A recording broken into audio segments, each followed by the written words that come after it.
This is Emily Guy Birken, and you're listening to Deep Thoughts About Stupid Shit, because pop culture is still culture. And shouldn't you know what's in your head? On today's episode, I will be sharing my deep thoughts about the classic movie, A Christmas Story, with my sister, Tracie Guy Decker, and with you. Let's dive in. Have you ever had something you love dismissed because it's just pop culture? What others might deem stupid shit, you know matters. You know it's worth talking and thinking about. And so do we. So come overthink with us as we delve into our deep thoughts about stupid shit. This show is a labor of love, but that doesn't make it free to produce. If you enjoy it even half as much as we do, please consider helping to keep us overthinking. You can support us at our Patreon. There's a link in the show notes. Or leave a positive review so others can find us. And of course, share the show with your people. So, Tracie, I know you've seen this film. I think it's rare to find an American over the age of like 4 who hasn't. But tell me what you know about A Christmas Story and what you remember about it. Yeah, definitely seen the movie with you, no doubt. I think my spouse wanted to watch it with our daughter last year, and she did not like it. Not at all. Yeah, so Ralphie, I remember Ralphie with his cute glasses, and he really wants a Red Ryder BB gun for Christmas. And everybody tells him that he's going to shoot his eye out, but he has a plan because he's going to ask Santa for it. So the mall Santa tells him he's going to shoot his eye out. But he gets the gun for Christmas from his dad and shoots his eye out. No, not really. But does have like a icicle fall on his face or something. It breaks his glasses. That's the story he comes up with because the BB it ricochets off and threw his glasses off his face. And actually his glasses were fine, but then he stepped on them. Right, because he can't see them. Right.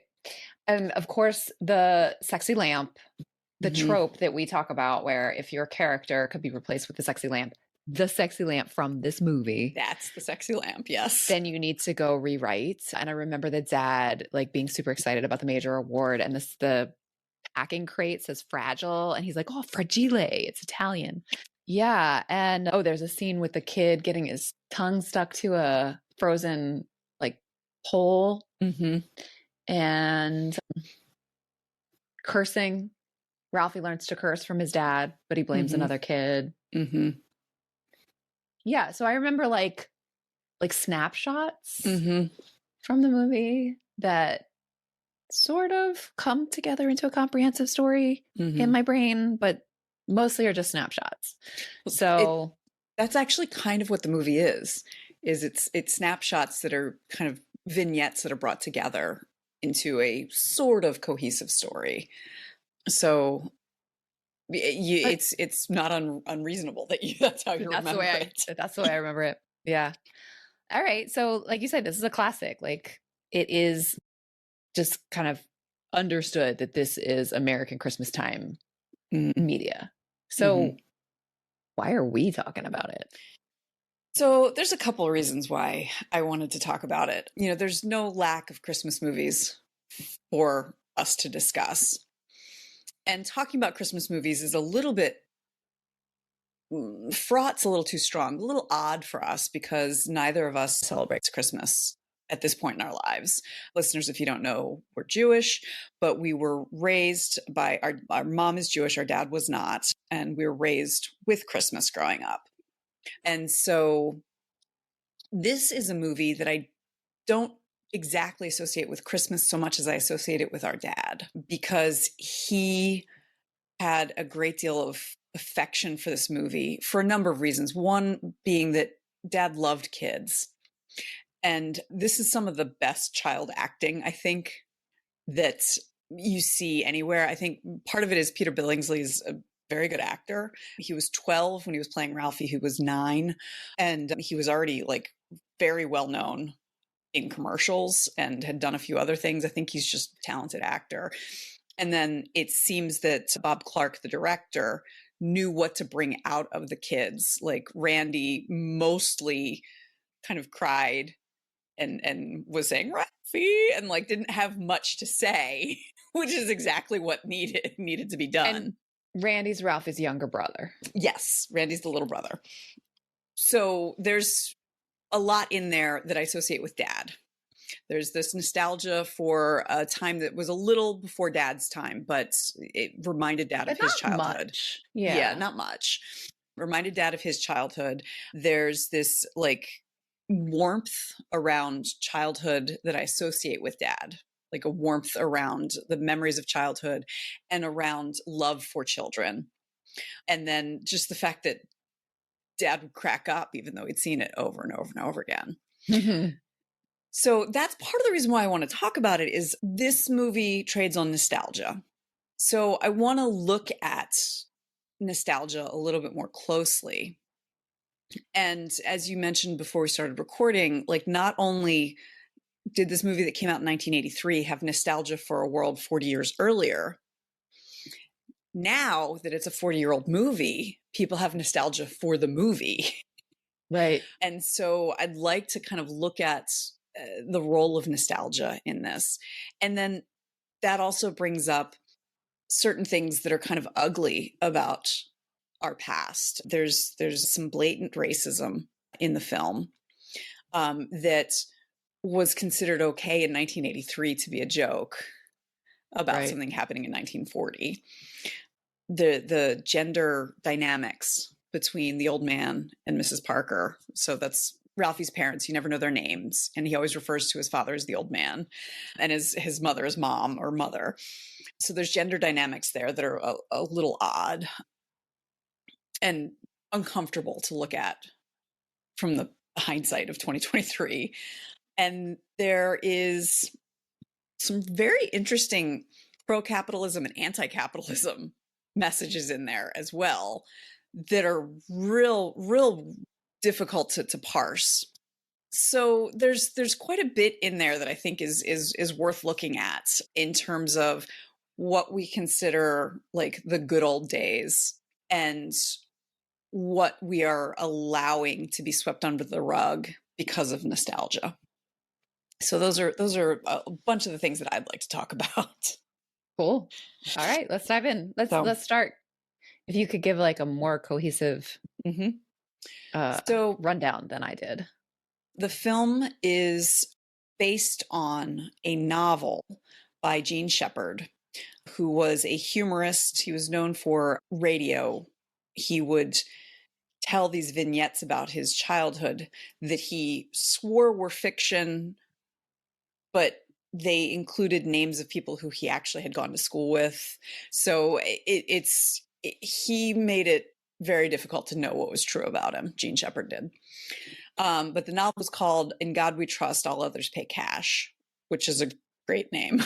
A great title. And it had a number of different vignettes that were kind of woven together. Apparently the frame story was Ralphie returning to, I think Hammond, Indiana was the fictional name of his town, or maybe Homan. I think Hammond was the real town. Homan was the fictional town. Anyway, returning home and catching up with Flick. He's the one who gets his tongue stuck on the ice pole, who is now keeping bar in town. So they're both adults at this point and reminiscing about their childhood. And so there's a number of different stories. Like some of them are taken straight from it and put into the movie. Others are from other points in time in his life or in the year even, and kind of woven in together. But there's a reason why you think of it as vignettes and why it's possible. I mean, TBS or TNT does 24 hours of A Christmas Story every year. I don't know how long they've been doing it, but it's at least 20 years, maybe I think even longer. Because I think I remember seeing it when I still celebrated Christmas, which was before the turn of the millennium. And there's a reason why they can do that, because you can just pop in for the vignette and pop back out again. You don't need to see the whole movie. Gene Shepherd is the voice narrating the film. He is... So the author of the novel yes, is the narrator? That's cool. Is the narrator. And you'll notice like his narration is amazing. His voice is perfect for it. So it was a very good decision to do that. And Bob Clark, who directed the film and helped write the screenplay with Gene Shepherd, did it because sometime in the early 70s, he heard Gene Shepherd telling the vignette about beating up Scut Farkas, the bully, on the radio. And he's like, I need to make a movie of this guy's stories. And it took him about 10 years to be able to do so. Dripping in nostalgia.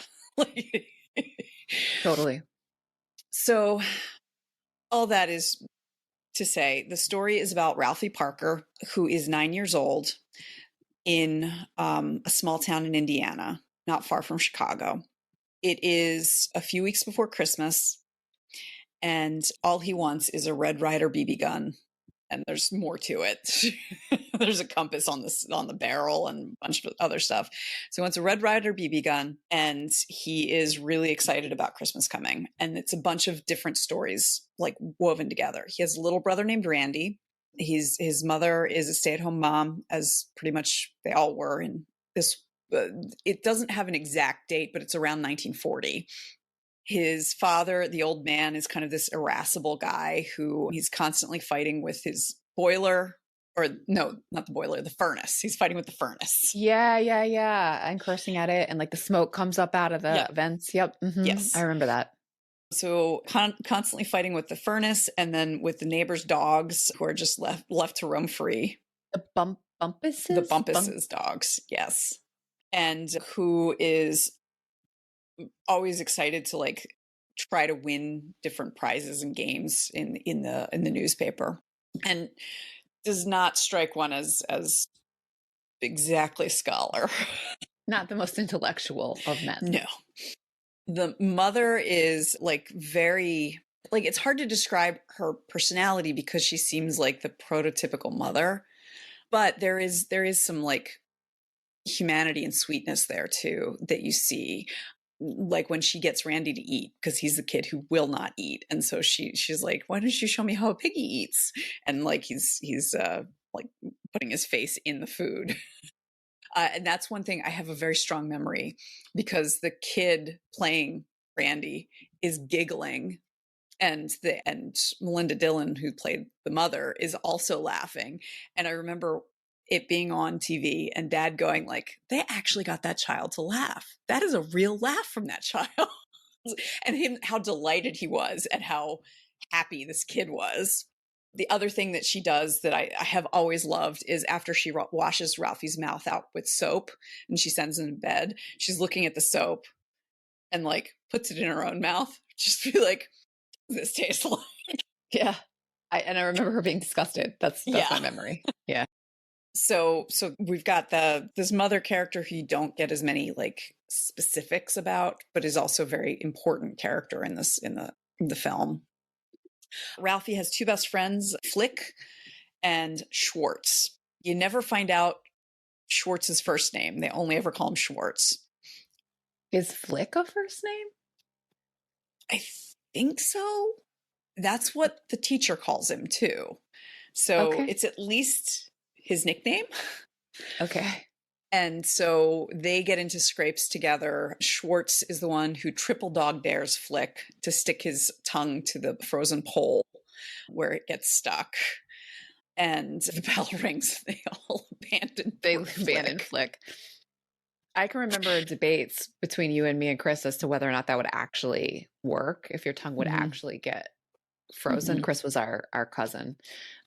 Yeah. And not being willing to find out. Yeah. I remember Dad telling us like they didn't need to call the fire department. They just needed some warm water.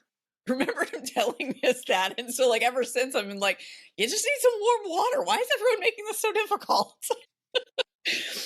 So Ralphie tells his mother that he wants the BB gun. She says to him like, you'll shoot your eye out. His teacher requires the kids to write a theme, which I guess is what they used to call an essay, about what they want for Christmas. And so he writes about wanting this BB gun, and she gives him a C+ and writes at the bottom, P.S. you'll shoot your eye out. And he has like a fantasy of her like loving it and writing A++, and the pluses go around this classroom. I remember that. Plus. He has plenty of different fantasies. They're adorable. Like he has a fantasy of using the BB gun to protect his family from robbers who are all wearing black stripes. Yeah. There's a number of them. He has a fantasy after his mouth is washed out with soap. He has a fantasy of coming home as an adult and he's gone blind. Because of soap poisoning. Yes. But it's still him as like 9-year-old. It's a fantasy, but it's still the 9-year-old. And he's like, has a cane and the dark glasses. Yeah. He ends up going to see Santa at the local shopping mall or actually a department store, who is kind of awful. Like, I remember that Santa scene gave me it made me a little frightened when I was very little, that Santa scene. And the Santa tells him, "You'll shoot your eye out, kid." I just, as like a little parenthetical, that scene was so validating to me because I was terrified of Santa as like we did grow up with Christmas, but like Dad told me when I was like 5 that Santa was made up because I was so freaking scared of him. I didn't know that. Terrified that this scary bearded stranger was going to come in our house at night.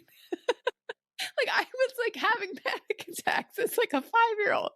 And like they at Happy Acres at the nursery school, like the director's husband would like Sandy. dress up. Yeah, Miss Sandy's husband would dress up as Santa. And I about wet my pants. And so Dad told me. Anyway, so the fact that like the Santa from Christmas Story is such a like just jerk. And the elves are all jerks was like kind of validating to me. I had found him just absolutely terrifying. And now as an adult, I like can't handle horror movies. Like we should have seen that coming. That is so funny. I'm an easily scared human being. Yeah. Yeah. Well, cause I had remembered, because I also was terrified when Miss Sandy's husband came as Santa. As I remember it, it was a mask. Not like, just beard. That's how I remember it, but I just remember being scared. I don't remember the details. And so, I did not know you had been scared too, because I remember Mom telling me that they knew it was coming. And so they had Miss Sandy come dressed as Santa so that and show us putting it on and Santa's coming and it's okay. And I could handle that. But then when her husband came, I was like, nope, out of here. And I remember it being like, you remember the Halloween masks from the 80s that were yes. I remember those being little that kind of mask. Those little slits. Yeah. Those were awful. How did not more people die in the 80s? I don't know. Anyway. Okay. Anyway. So gets to be Christmas morning. Ralphie opens his presents. He has one awful present from his Aunt Clara, which is a bunny suit that she made herself. With a bunny feet. It's all pink. It's all pink. Mom makes him put it on. Mm-hmm. Yeah. And they've opened all their presents. Randy has fallen back to sleep, clutching his toy Zeppelin.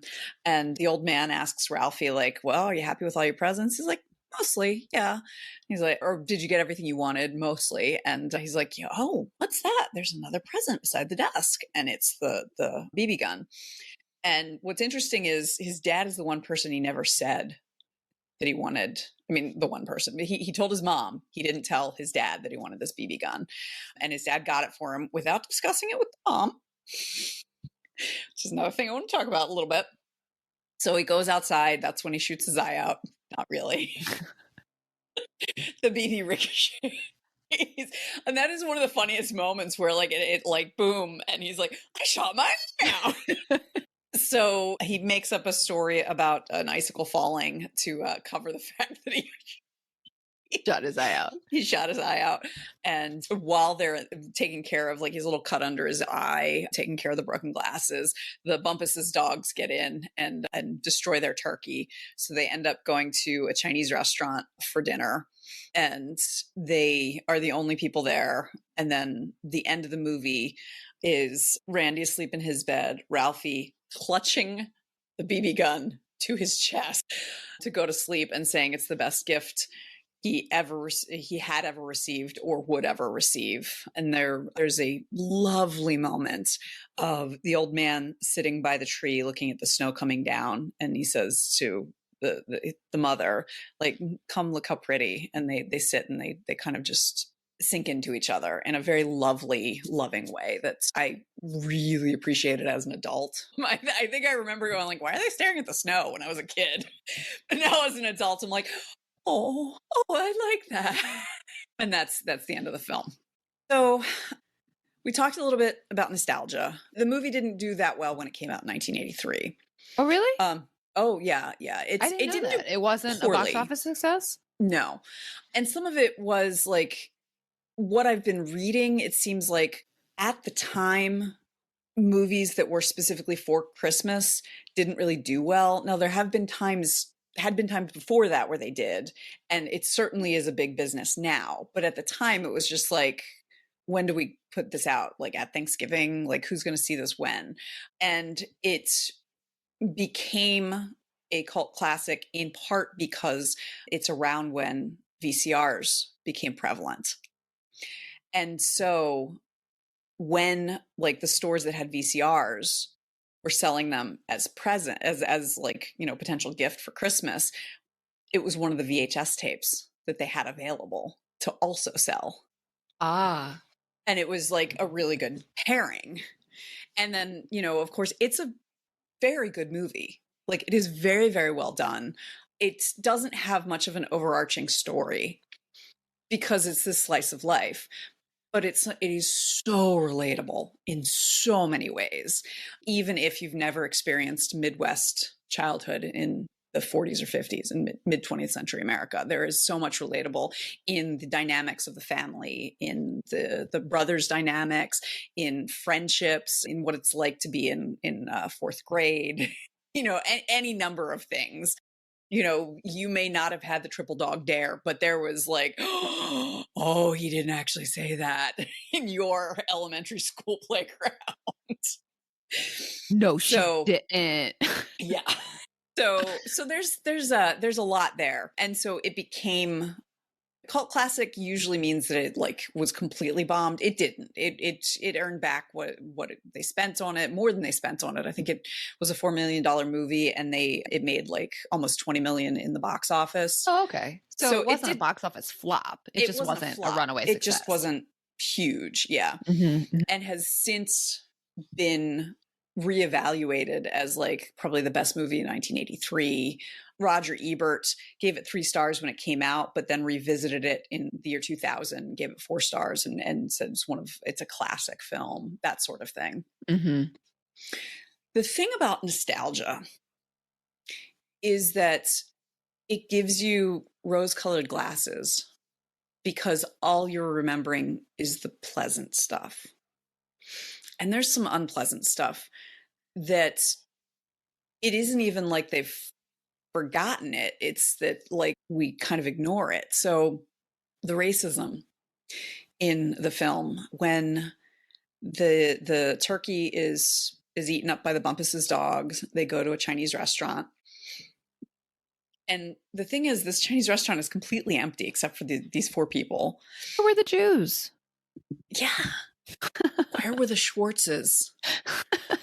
The Schwartz family would have been there. And so they show, and this restaurant is being lovely. They're bringing out all this food. They have 3 of the 4 servers are singing Christmas songs. Carols, yeah. But they are overemphasizing the LR pronunciation difficulty that someone who is a Chinese speaker might have. Yeah, it's a joke. They make it a joke, yeah.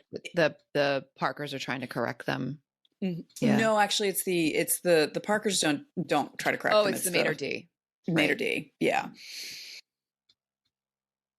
There's also the moment with the duck, like they bring a whole duck, and it still has its head, and Mr. Parker, the old man, is like, well, Mom is just like, she can't even look at it, right? Yeah. I remember that very clearly. She's giggling. She is. Like, and Mr. Parker's like, it's smiling at me. And so they like cut the head off right there at the table. Melinda Dillon did not know that's what was going to happen. And so her reaction is genuine, which is like, yeah, she like, sort of recoils and is shocked. But in a like recoils in a like hysterical, like not hysterical, bad, hysterical, like, oh my goodness, I can't believe this is happening. This is so funny kind of way. Yeah. But it's played with a level of like cultural judgment. Like Yeah. how ridiculous these Chinese Yeah. people are. Yeah. And if it had just been the duck, I think that could have been like, Yeah. that could have been Giving it a like pass. well, and like a loving look back at one's first introduction to very different culture from one's own. Mm-hmm. But it's the duck plus the singing that was completely unnecessary. Yeah. And there's one I other. think the singing turns those, I don't even want to call them characters, those people, into caricatures, Mhm. right? Like, yeah. Okay. There's one other point that I shouldn't have been shocked by, but I was shocked by when they go to buy the Christmas tree and they're like haggling over the price of the Christmas tree. And Ralphie, Gene Shepherd as the like voiceover. So adult Ralphie says, the old man loved to bargain as much as an Arab or something like that. Ooh, that was painful. I wonder if he said Arab instead of Jew as an attempt to be more politically correct in 1983. It's a good question. Like I think one would have anticipated actually haggling to be stereotypically assigned to Jewishness. Well, I mean, if he, I just watched it last night and I can't remember if he's like an Arab in a bazaar or something like that. But yeah, I was really surprised by that. But I shouldn't have been. It's a 40-year-old movie about that was 40 set years 40 prior. years before that. Right. So, and honestly, it's not as bad as it could be considering both of those things. So one of the things I was thinking about when I sat down to watch it was like, I know this is set in Indiana in the mid-century. Am I going to see any Black folks in this movie? And I was surprised because I did. Ralphie has several classmates who are Black. And then early on, when you see the like town as it's getting ready for Christmas, like, and it's when Ralphie runs to the department store to see all the toys on display. You see a choir that's an entirely Black choir singing a like traditional spiritual early on. So I was glad that there was at least that much representation. But then that brings me to Schwartz, his friend. Who was not in the Chinese restaurant. Who was not in the Chinese restaurant. I spent a decent amount of time trying to find out if Schwartz was intended to be a Jewish character. And actually, I'm sorry? What were your conclusions? It's not clear. It was really not clear. So his name is Schwartz, which is German. Kind of, yeah, Could German. Be Jewish. And every person I know with that name is Jewish. Not that I know every Schwartz out there. And when Ralphie claims that Schwartz taught him the F word, and Ralphie's mom calls Mrs. Schwartz to tell her, you don't really hear Mrs. Schwartz's words, but you can kind of hear her voice through the telephone. And to my ears, her voice sounds stereotypically Jewish, American Jewish. So might have been listening for that. And then I was looking at the character when Miss Shields, the teacher, announces that they need to write about what they want for Christmas. And again, it's like his face was kind of neutral-ish. It wasn't like, oh, this, which is what I imagine it would be. And also as a child actor and also as a child actor. Yeah. So I honestly, I don't know, but I took it as he was a Jewish kid. And that also got me thinking about, they were in a public school. It was Warren G. Harding Elementary School. And the teacher's just saying, tell me what you want for Christmas. Here's your essay. Mm-hmm. Which in 1940 something does not surprise me because we still get some of that stuff today, you know? I mean, a lot less so, but I mean, I know you had to battle with some of it with your kids. And yeah, I mean, yeah, that doesn't feel surprising. Yeah. And it's not. I And mean, we sang Christmas carols in the 80s in elementary school choir. Well, and I feel like we did Christmas related stuff in the 80s in our school. I might be wrong, but I feel like I remember doing something. Like it might have been like optional type I don't know. things. I mean, because we were celebrating Christmas, and so it didn't stand out to us as much Exactly. then as it does to me Exactly. now when my kid is asked to do it. Yeah. And the specific instance was in Indiana when we still lived in Indiana. My eldest was going to a language intensive preschool when he was 3 because he was a little speech delayed. It was a public school. And so they had vocabulary that they were using, and it was something like every 2 weeks. They'd get a new set of vocabulary, and they got all Christmas related vocabulary. And it was like candy cane and reindeer and tree. And so, like, I'm sure that the teacher was like, oh, it's secular stuff. And so I reached out. I was like, we don't celebrate Christmas. Can we not do this? And she's like, oh, okay. Well, tell me what Hanukkah words you want. And so I'm like, all right, fine. But that was the year that Hanukkah fell really early and started on Thanksgiving. Do you remember that year? I do remember that year. Thanksgiving. Yeah. And so it was like, so by the time they got to the vocabulary, it was unnecessary because Hanukkah was over. And it was like, I did not expect to have to be the Grinch parent so early on. And I didn't want to make a stink about it because, like, I'm sure this teacher had a lesson plan laminated, did the same thing year after year after year. And anyway, and so that's part of my experience of this film too, is it feels very relatable to me wanting a specific gift on Christmas because I grew up with Christmas. And yet it feels very alienating in some ways because I made the very conscious choice not to celebrate Christmas anymore because in my early 20s, I actually had a kind of a crisis because being Jewish is a very important part of who I am. And celebrating Christmas did not fit with that. And I know there are Jews who celebrate Christmas and it is not my place to judge. And I, do what you do. It wasn't going to work for me. I think in part that's because Jewish identity, unless you are in a very tight, insular Jewish community, like an Orthodox community that all worship at the same shul and like live in the same neighborhood, it is fraught. It is a very fraught identity. And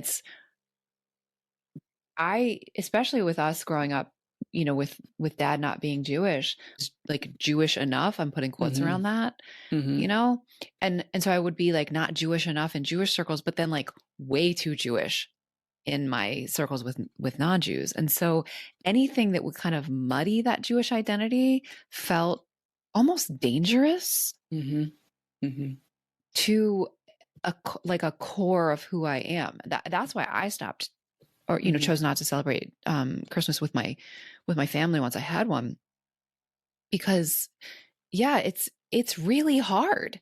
It's really hard. And so taking ammunition away from the folks, Jewish or not, who say, well, you're not really Jewish because like, taking that ammunition away felt like an important self-preservation move. That's a weird articulation of it. I don't like it that it's so negative that I'm taking ammunition away from other people rather than, Christmas is fun. I don't want to suggest otherwise. It's awesome. It was so great waking up on Christmas morning and there being presents. That was fun. Yeah. And sometimes I feel like a jerk for denying my kid that because I had the benefit of it. And also, like, on the other side of the ledger, it caused a lot of grief for me. To me, it feels like I'm a former stoner who's telling my kids stay off drugs. Yeah, a little bit to Christmas. And my crisis in my early 20s came about because I really do love Christmas.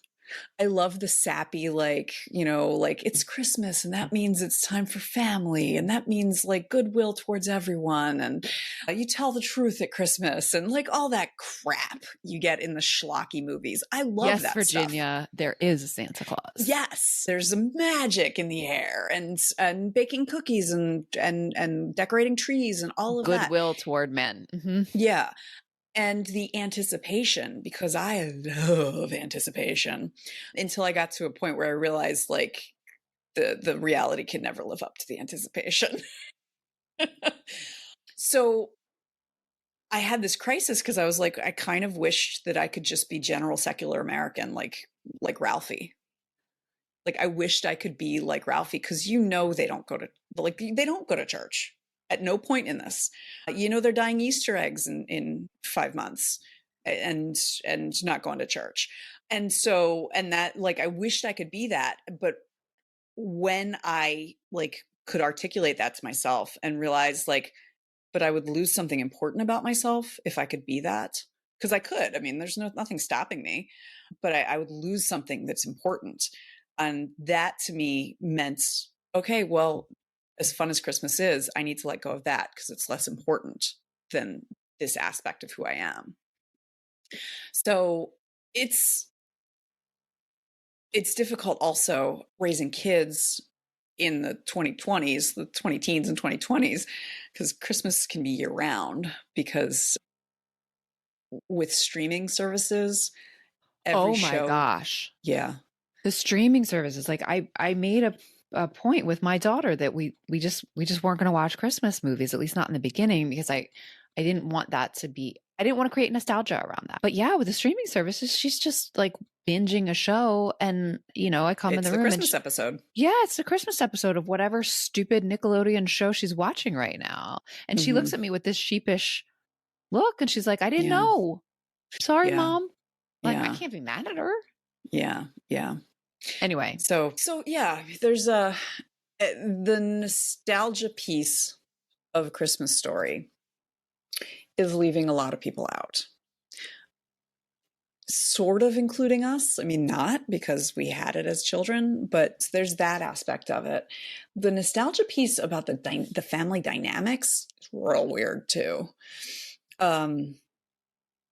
So as I mentioned, the mother doesn't really have much of a personality.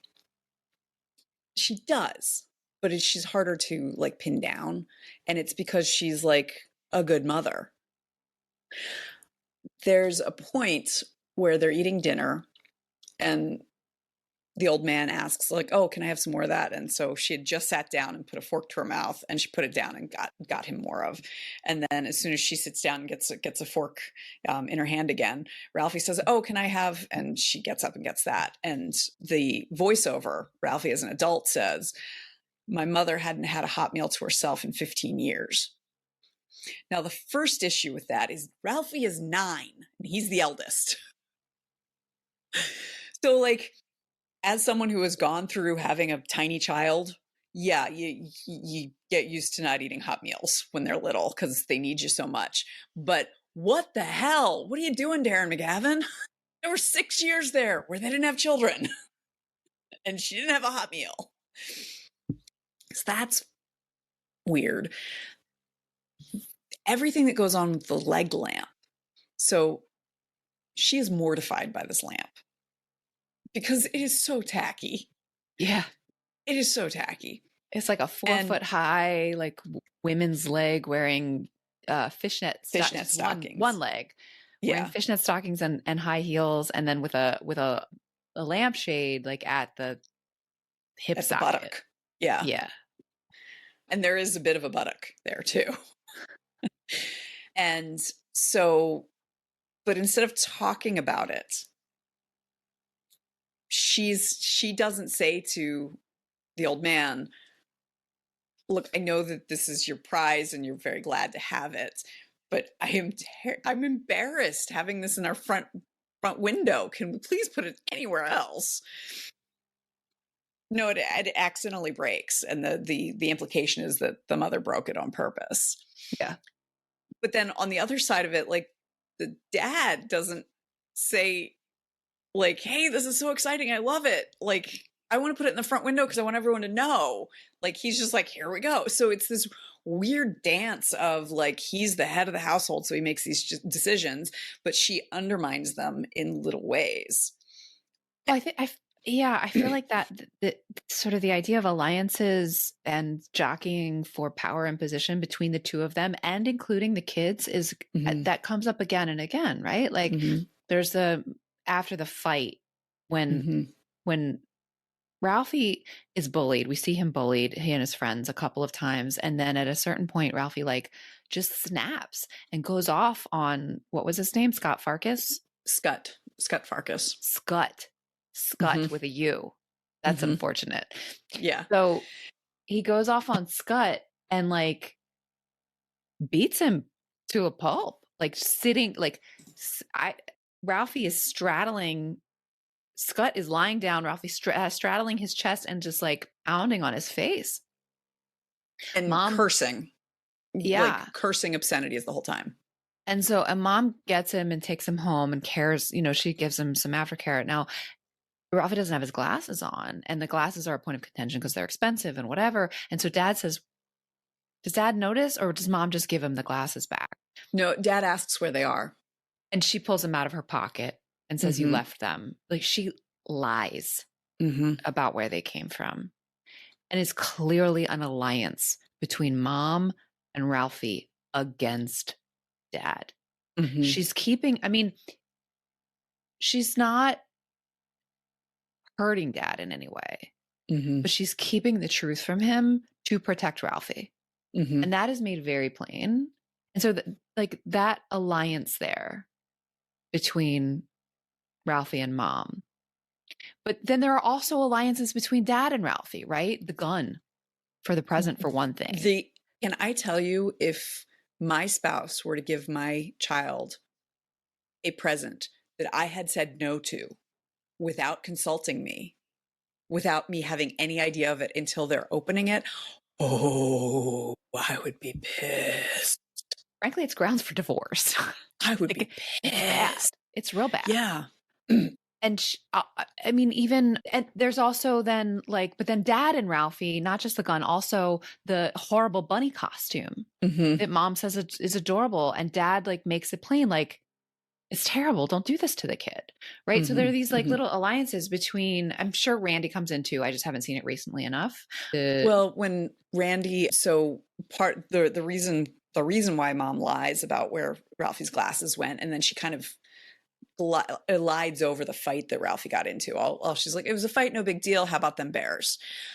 But beforehand, Randy is hiding in the cupboard crying because Daddy's going to kill Ralphie when he gets home. And she's like, no, I promise he won't. And she's like, you want to come out of there? He's like, no. She's like, do you want some milk? And so she pours him some milk and puts it in the cupboard with him. And it's an adorable, sweet scene. This is showing lovely parenting on her part. The way that she is meeting him where he is and meeting Randy's needs. And I hope that I could do that when my kid is hurting. But the fact of it is that he's like, Daddy's gonna kill Ralphie. What? And there's an aspect of nostalgia that's nostalgia for old timey parenting. Yeah. Which you end up getting the well, I turned out okay, so I'm sure it's fine kind of reaction to it. There's also the gendered piece of it, right? Mom does the caretaking, Dad does the discipline, even though we actually see very little of Dad disciplining in this movie. We see suggestions that happens. Yeah. And or Dad is like, that bunny costume is not manly. Yeah. Right. Yeah. Ralphie doesn't like it. And so I don't think it's toxic masculinity except Ralphie says that his Aunt Clara thinks that he is perpetually 4 years old and a girl. Yeah. So there is, yeah. I think even a 9-year-old girl would have a hard time with that thing. That's my issue, because it's not because it's pink and he's a boy. It's because it's a bunny costume and he's 9. Right. Now he does say if you're what you just said, he says she thinks he's 4. So Mm-hmm. maybe a 4-year-old girl would like the bunny costume. Yeah. But anyway, your point about the nostalgia, I think, is well taken, even in the role that, like, even what you say about mom is that she's not a fully formed character. She's just a good mom, which with this rose-colored glasses in 1983 of the early 40s, she's a caretaker. That's it. Yeah. And it's nostalgia, so she's a good one. Yeah. And like you get a couple of little fun moments, like when she puts the soap in her mouth. Soap in her mouth. That is the most fully formed aspect of her character that we get. And which is sort of it's outside, delightful. And it's a little bit outside the purview of what the narrator actually would have known. Yes, exactly. Exactly. As is the moment when the parents sit together and watch the snow. Yeah. And, you know, some of it is, I think there's the expectation that it's not that anyone really, that the old man was abusive or hit or disciplined in any way. Because the only discipline we see is when the mother does the soap. What about when Ralphie curses when they're changing the tire? Well, that's why he gets the soap. Because all the old man says is, go back in the car right now. Got it. That's all he says. And he does at one point say to Randy, why are you crying? I'll give you something to cry about. So like there is the possibility of the suggestion that the old man's all talk. And like Darren McGavin plays him as a very loving father. So some of this is like the way that a child looked at a father who had a temper, but took it out on the furnace and the Bumpus's dogs. Right. And did it mainly with cursing. Yeah. You said when you said what you wanted to talk about that there's some capitalist and anti-capitalist stuff in this movie. Yes. I'm looking at the time and how long we've been recording, and I want to make sure we get to that. Yes. So, yeah. So it's very interesting. This movie is set during, as I understand it, because this is not a time frame I know a lot about, but like kind of the onset of American consumerism that was very mainstream in terms of like kids having expectations for Christmas and like toys that could be bought. I'm just thinking of like when I was a kid and I used to love reading the Little House on the Prairie books, and they would get an orange for Christmas and they were delighted by it, that sort of thing. So, and Ralphie makes it clear the BB gun is the best present he ever got. And what we see is that this is more about like someone seeing him. His father saw him and all of his fantasies and the things that were important to him, and gave him what he wanted. And it's not really about the BB gun. It's about being seen. And that I really appreciate. But there is definitely a sense of like the abundance of the presents under the tree. And like, this is something he wants. And he's got his nose pressed to the window at the very beginning. Like there is definitely this, like, I want this thing that can be bought. So I find that very interesting. And then compare that to when he gets the Little Orphan Annie decoder ring. Yeah, he's so excited to get the secret message from the Lone Ranger. I know Little Orphan Annie. Oh, it is. I knew it was a Little Orphan Annie decoder ring. Yeah. And the message is like, drink your Ovaltine or something. Be sure to drink your Ovaltine, which he had to drink Ovaltine to get enough box tops or whatever they were to get the decoder ring. Yeah. So the fact that the secret message is a commercial, like, and pisses he's him so off. Disillusioned, so disillusioned. And so we've got that. And then also the Santa, who is, you actually see him talking to an elf at one point where he's like, if they think I'm going to work a second after 9 p.m., they've got another thing coming. So this like part of the reason why they're such jerks is like, it's 9 and they're ready to go home. but it's set up in a way to maximize the number of kids they can get through. That's why they've got the slide. That's Right. why they've got the two helpers to make sure, get the kid off the lap, get the kid on the lap. Right. And that is set up in a department store. Right. And it is very much like pushing another disillusioning moment about the magic of Christmas. And so it's this weird push-pull, because like there is this sense of like a material object will give me the magic of Christmas. It will make me happy. And in fact, it does make him happy. It also shoots his eye out. It also shoots his eye out. But at the same time, like there's this kind of anti-capitalist, anti-consumerist message where it's just like, yeah, and they're going to take everything they can get. They're going to give you a commercial when you think you're getting a special message. Yeah. Yeah. And that's it.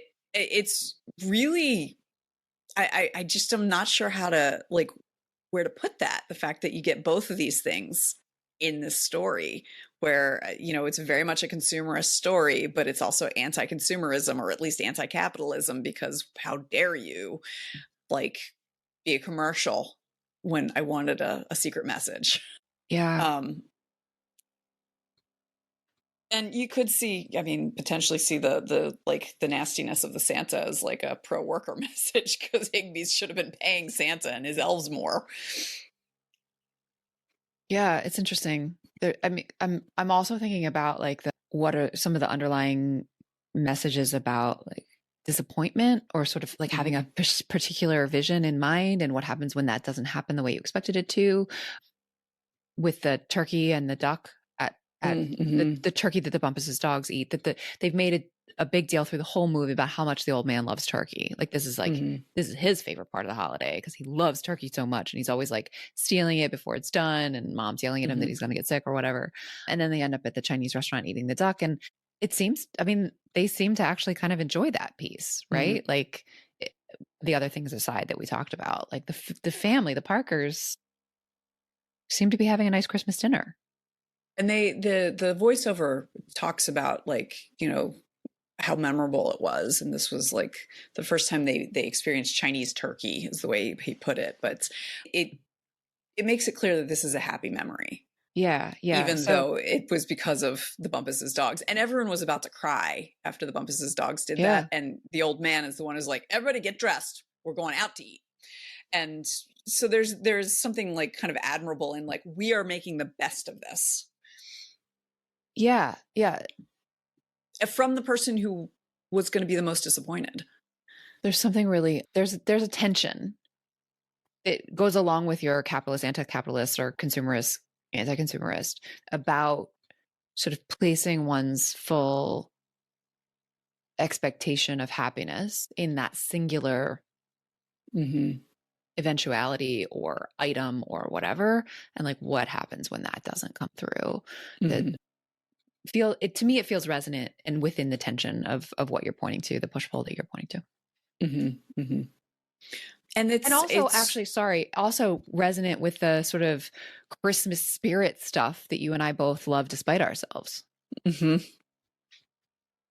Yeah, definitely. Like, because that's the other aspect of it, is that I read someone saying like they don't like this movie because like it's consumerist, and like, you know, you don't get the like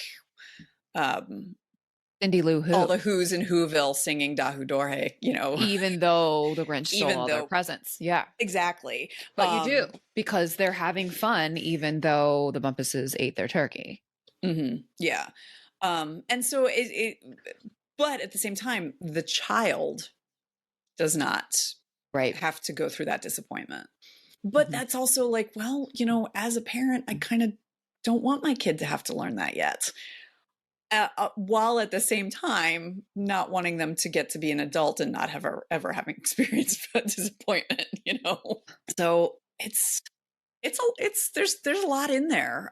And it's interesting to me that this movie resonates with so many people, and so many people who haven't had the kind of experience that Ralphie has.